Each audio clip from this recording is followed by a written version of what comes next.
जय गुरु जी। शुक्राना गुरु जी। हर पल हर सांस का शुक्राना गुरु जी। गुरुर् ब्रह्मा गुरुर्विष्णु गुरुर्देवो महेश्वरा गुरु साक्षात परब्रह्म तस्मै श्री गुरुवे नमः। सारी संगत को भी मेरा प्यार भरा जय गुरु जी। संगत जी, आज हम आ गए हैं पार्ट 24 पे। तो इसमें है 18 वर्ष की वेदना 18 दिन में समाप्त। तो ये जो संगत ने इसमें अपना सत्संग शेयर किया है, आप इसे ध्यान से सुनिए और गुरु जी के दरबार में अपना जयकारा दर्ज कराइए। बोलिए जोर से जय गुरु जी, शुक्राना गुरु जी। तो संगत जी, अब मैं ये आज स्टार्ट कर रही हूँ और आप ध्यान लगाकर सुनिए। 18 वर्ष की वेदना 18 दिन में समाप्त। मेरी पत्नी 18 वर्ष से रोगग्रस्त थी। 1982 में उसके शरीर की गांठें उभर आई थी, जिनमें तपेदिक रोग के कीटाणु थे। अति क्षीण काया और तीव्र औषधियों के कारण उसे विभिन्न प्रकार के रोग होने लगे। उदर का नासूर, पित्ताशय की पथरी, अंत्रवृद्धि, कर्ण अर्बुद, गर्भाशय के रोग आदि। हमने हर प्रकार की चिकित्सा कर ली, एलोपैथी, होम्योपैथी, आयुर्वेदिक, यूनानी, यहाँ तक कि रेकी भी, परंतु सब प्रयास विफल रहे। उसके शरीर पर नए रोग प्रकट होते रहे। 1987 और 1999 की अवधि में उसकी 5 बड़ी शल्य क्रियाएं हुई। उसकी भूख समाप्त हो चुकी थी और वह कभी पूरा भोजन नहीं कर पाती थी। उसकी श्रवण शक्ति आधी रह गई थी। ऊपर से ज्योतिषियों की भविष्यवाणी के अनुसार उसका जीवन इतना ही था। परिवार में सब निराश थे। आशा की कोई किरण दिखाई नहीं दे रही थी। ऐसे समय में गुरुजी के रूप में ईश्वरीय कृपा प्राप्त हुई। उनके बारे में हमें एक पारिवारिक मित्र ने बताया और 20 फरवरी 2000 को उनके प्रथम दर्शन हुए। संगत के उस पहले दिन ही शांति की प्राप्ति हुई और हम आश्वस्त हुए। चिकित्सकों के अनुसार मेरी पत्नी को किसी भी प्रकार के तेल की चुटकी भर मात्रा से अधिक और मसाले वाला भोजन निषिद्ध था। उसे 8 बजे से पूर्व भोजन करना होता था। संगत में गुरुजी ने 9 बजे उसे मुट्ठी भर शुद्ध घी से बना हुआ कड़ा प्रसाद दिया और 1 घंटे के उपरांत हमने लंगर किया, जिसमें मसालेदार भोजन था। घर लौटने पर हम सोच रहे थे कि होने वाली यातना को वह कैसे सह पाएगी। घर पर 7 बजे भोजन करने पर भी वह व्याकुल रहती थी और आधी रात तक उसे नींद नहीं आती थी। परंतु उस दिन 20 फरवरी को घर पहुंचकर वह मानो घोड़े बेचकर सो गई। उस दिन से वह बिना किसी परेशानी के सामान्य भोजन करती आ रही है। जय गुरु जी, शुक्राना गुरु जी। मार्च के प्रथम सप्ताह में महाशिवरात्रि को हम पहली बार बड़े मंदिर गए।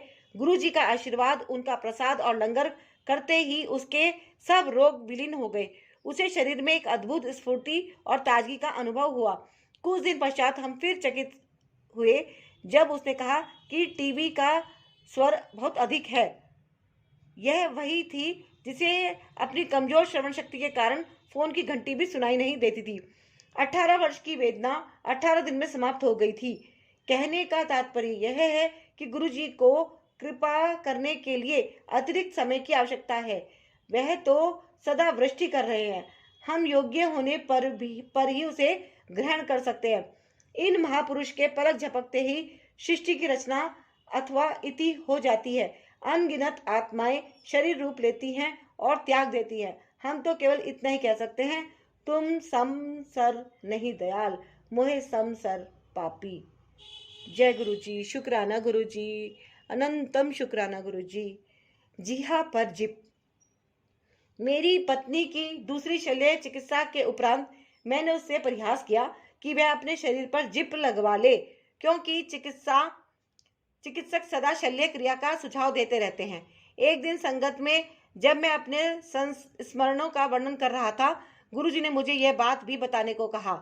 उन्होंने उन्हीं शब्दों का प्रयोग किया जिन्हें मैंने अपनी पत्नी से अपनी आपसी वार्ता में 10 वर्ष पूर्व किया था। गुरुजी की सर्वज्ञता कभी कभी अचानक प्रकट होती है। मेरी बड़ी बहन जब दूसरी बार गुरुजी के दर्शन कर रही थी तो उन्होंने कहा कि वह उनकी अत्यंत पुरानी भक्त है। मैं सोच रहा था कि यह कैसे संभव है।